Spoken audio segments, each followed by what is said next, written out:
Hello friends, आप देख रहे हैं आपका चैनल शेयर बाजार विद आयुष। और दोस्तों इस वीडियो में बात करने वाले हैं मोती सन ज्वेलर्स आईपीओ के बारे में।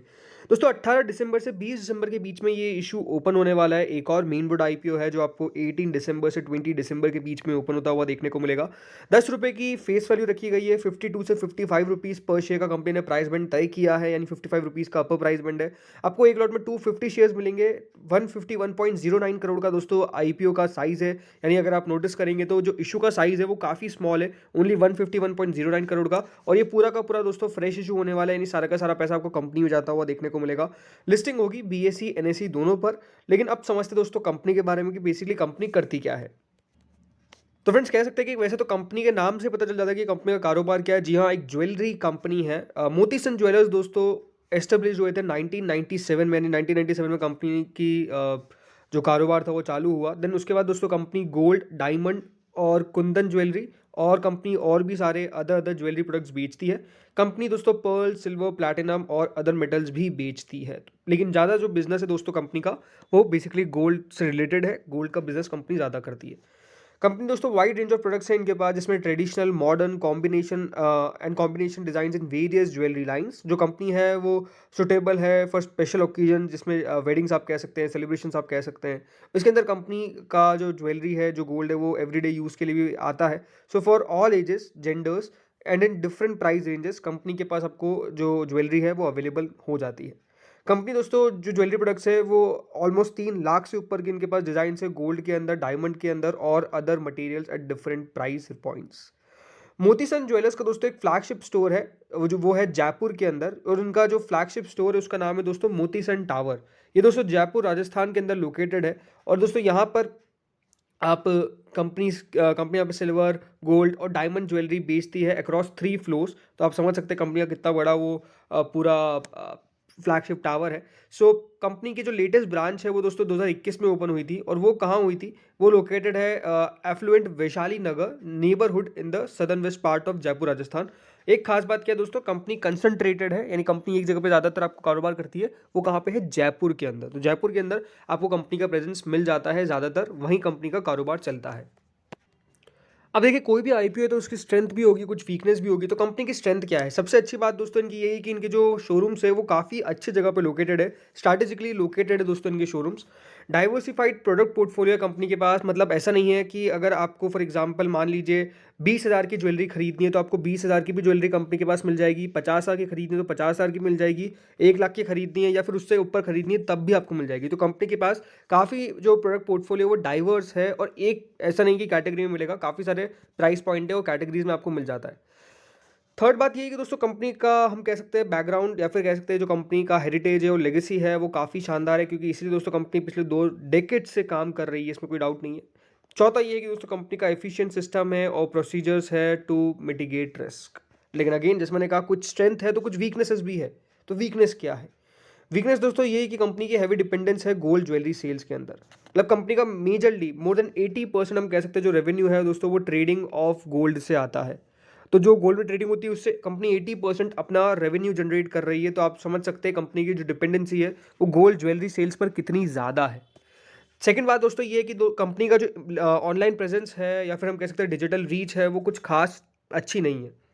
तीसरा ये है कि दोस्तों कंपनी जियोग्राफिकल जो प्रेजेंस है वो सिर्फ एक ही जगह पर रेस्ट्रिक्टेड है, जो है जयपुर। जयपुर में आपको कंपनी का कामकाज मिलेगा। और चौथा ये है कि दोस्तों कंपनी ने कोई खास डिविडेंड डिस्ट्रीब्यूशन भी नहीं किया, मतलब जो कंपनी के ऑलरेडी इन्वेस्टर्स हैं उनको भी ऐसा कुछ खास कंपनी ने हम कह सकते हैं डिविडेंड नहीं दिया है। अब दोस्तों कंपनी को इसके पीयर्स से कंपेयर करते हैं। कंपनी दोस्तों याद रखिएगा जो अपना प्राइस लाई है 55 रुपीज़ का लाई है, तो उसके हिसाब से दोस्तों कंपनी की जो वैल्यूएशन बन के आती है वो 16.08 का प्राइस टू अर्निंग होता है। अब इसके सामने दोस्तों गोल्ड डायम इंटरनेशनल है जो 27.55 की प्राइस टू अर्निंग पे ट्रेड करता है। डीपी आभूषण लिमिटेड है जो 27.55 की प्राइस टू अर्निंग पे ट्रेड करता है। थंगमलाई ज्वेलरी लिमिटेड है 24 की प्राइस टू अर्निंग पे ट्रेड करता है।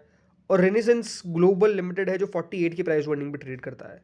तो कंपनी कह सकते हैं वैल्यूएशन तब भी ठीक ठाक लेके आई है, बहुत एक्सपेंसिव लेके नहीं आई, ये बात सही है, कंपनी ने जगह छोड़ी है। बट ज़रूर दोस्तों कंपनी के फिनेंशियल समझते हैं, उसके बाद हम आगे बात करेंगे। तो दोस्तों ये आप कंपनी के नंबर्स देख सकते हैं। कंपनी का रेवेन्यू 2021 के अंदर दोस्तों 213 करोड़ का था। उसके बाद दोस्तों कंपनी का अगले साल रेवेन्यू 314 करोड़ का हुआ। और उसके अगले साल दोस्तों कंपनी का रेवेन्यू 366.81 करोड़ का हुआ। यानी कंपनी के रेवेन्यू में आप कह सकते हैं कि लगातार आपको ग्रोथ देखने को मिली, इसमें कोई दोहराए नहीं है। इसके बाद दोस्तों कंपनी का मुनाफा 9.67 करोड़ का था 2021 के अंदर। उसके अगले साल दोस्तों 14.75 करोड़ का हो गया कंपनी का मुनाफा, और उसके अगले साल हो गया 22.20 करोड़ का मुनाफा।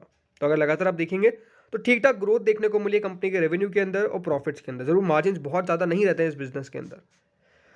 दोस्तों कंपनी ने अभी 30 जून 2023 का अपने आंकड़े पेश किए, ऑलमोस्ट फर्स्ट क्वार्टर के नंबर्स पेश किए। इसके अंदर दोस्तों कंपनी का जो आंकड़े निकल के आए उसमें 86 करोड़ रुपीस का कंपनी ने दोस्तों रेवेन्यू हम कह सकते हैं दर्ज किया है, और 5.48 करोड़ का मुनाफा दर्ज किया है। अगर इसी ग्रोथ से चली तो कंपनी का जो मुनाफा है वो लगभग पिछले साल के हिसाब से ही बैठेगा, यानी ज़्यादा कोई बहुत बड़ी कंपनी के मुनाफे में ग्रोथ आने की एक्सपेक्टेशंस नहीं दिख रही है। लेकिन ये बात ज़रूर है दोस्तों, कंपनी का जो प्रॉफिट आफ्टर टैक्स है वो पिछले साल अगर 2022 और 2023 के मुकाबले देखेंगे तो ऑलमोस्ट 50.51% इंक्रीज़ हुआ, और जो रेवेन्यू है वो दोस्तों ऑलमोस्ट इंक्रीज़ हुआ था 16.64%। कंपनी के ऊपर अगर मैं बोरिंग की बात करता हूँ तो 141.43 करोड़ की दोस्तों कंपनी के ऊपर बोरिंग थी। उसके बाद ऑलमोस्ट दोस्तों 164.54 करोड़ की कंपनी की बोरिंग हो गई 2023 के अंदर, और अभी दोस्तों रिसेंटली कंपनी की जो बोरिंग है वो 166 करोड़ है। तो एक बात लगातार आप नोटिस करेंगे, जो कंपनी की बोरिंग है, जो कंपनी का कर्जा है वो आपको बढ़ता हुआ देखने को मिला है, वहाँ पर कर्जे में आपको इंक्रीज देखने को मिला है। लेकिन ठीक है, कोई दिक्कत वाली बात नहीं है, क्योंकि कंपनी को दोस्तों जो पैसा यहाँ पर उठा रही है उससे मेजरली क्या करने वाली है वो है दोस्तों अपना कर्जा कम। जी हाँ, कंपनी अपने जो भी पैसे यहाँ पर रेस कर रही है उससे मेजरली दोस्तों अपना जो एग्जिस्टिंग बोरोइंग्स है उसको हम कह सकते हैं रीपेमेंट करेगी। और कंपनी ने बताया कि कुछ वर्किंग कैपिटल की रिक्वायरमेंट्स है और कुछ जनरल कॉर्पोरेट पर्पसेस है। लेकिन अब क्वेश्चन ये निकल के आता है दोस्तों कि इस आईपी में अप्लाई करना चाहिए कि नहीं करना चाहिए। देखिए, return on equity, return on capital employed तो कंपनी का बढ़िया है। 17.59 के प्राइस टू अर्निंग यहाँ पर कंपनी अपना आईपीओ लेकर आई है, ऑलमोस्ट 16 के आसपास ही माने जा रहे हैं, बट हाँ ठीक है, 16-17 के आसपास का प्राइस टू अर्निंग है। Return on capital employed company का शानदार दिखता है। जरूर दोस्तों प्रॉब्लम कहाँ आती है डेट टू इक्विटी में, बिकॉज वो 3.32 का है, बट ठीक है, ये ऐसा बिजनेस ही है जहाँ पे डेट रहती है। तो क्वेश्चन यही है ना कि आपको लगाना चाहिए नहीं लगाना चाहिए। देखिए, सिंपल बात ये है कि हाँ कंपनी ने जगह छोड़ी है कंपनी ने, इसमें कोई दोहराए नहीं है। लेकिन यहाँ से सिंपल बात है कि दोस्तों ऐसा नहीं कि बहुत ज़्यादा भी स्टॉक में मेरे को बड़े लिस्टिंग गेन की एक्सपेक्टेशंस है। मतलब हो सकता है कि देखिए बाजार जिस तरीके से अभी चल रहा है यहाँ पर एक बहुत अच्छा लिस्टिंग गेन हो जाए इसके अंदर, लेकिन उसके बाद दोस्तों ये स्टॉक अट्रैक्शन नहीं देगा। तो अगर आप मुझसे पूछेंगे तो मैं इसको अप्लाई करूंगा ओनली फॉर लिस्टिंग गेन्स।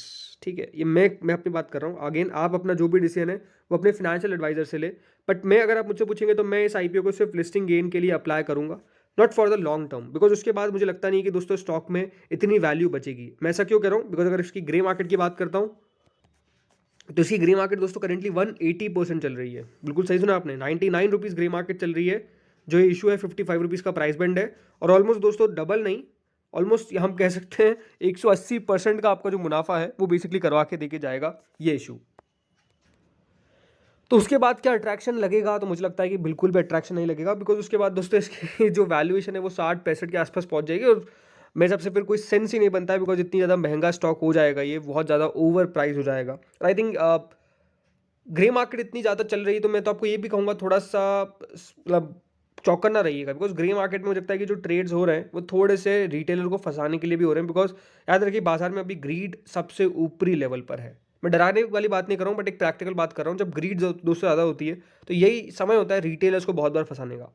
तो मैं यही कहूँगा कि पैसा जहाँ भी लगा रहे सोच समझ के लगाए, किसी के भी बहकावे में आके, किसी के भी कहने में ना लगाए, बल्कि कंपनी को खुद एनालाइज करे और फिर दोस्तों पैसा लगाइए। बिकॉज याद रखिए पैसा आपने कमाया है तो पैसे को लगाने की भी जिम्मेदारी आपकी है, और खुद बढ़ाने की भी जिम्मेदारी आपकी। तो सोच समझ के पैसा लगाए, कंपनी को डिटेल में समझे और उसके बाद जाकर पैसा लगाए, भले वो दोस्तों एसएमई हो या फिर मेन बोर्ड आईपीओ हो। ये तो एक मेन बोर्ड आईपीओ है, तो मेन बोर्ड में कहते हैं रिस्क कम होता है, लेकिन अगेन कोई भी आईपीओ रिस्क कहीं ना कहीं रहता ही रहता है, बिकॉज आप फिनेंशियल मार्केट में ट्रेड कर रहे हैं। तो दोस्तों इस वीडियो में इतना ही था, बाकी आप लोग अप्लाई करने वाले हैं या फिर अवॉइड करने वाले हैं जो कमेंट सेक्शन में बताएगा। इस वीडियो में इतना ही था, थैंक यू।